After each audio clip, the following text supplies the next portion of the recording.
Does antimatter exist in the universe? The Standard Model says the early universe had equal matter and antimatter, but somehow matter won by just one particle in a billion.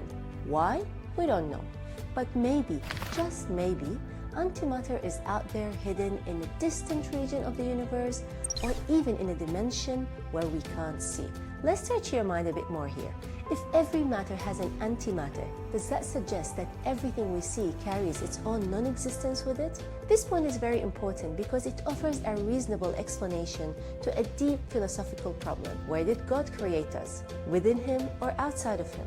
Ahmed Alhasan answers this in his book Atheism Delusion. He says, if the creation or the contingent existence exists within God, that implies God has contingent characteristics, which contradicts His eternal and absolute divine nature.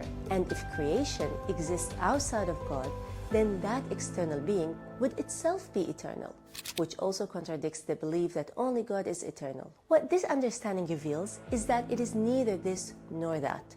What we call contingent existence is actually a form of being that carries its own non-existence with it.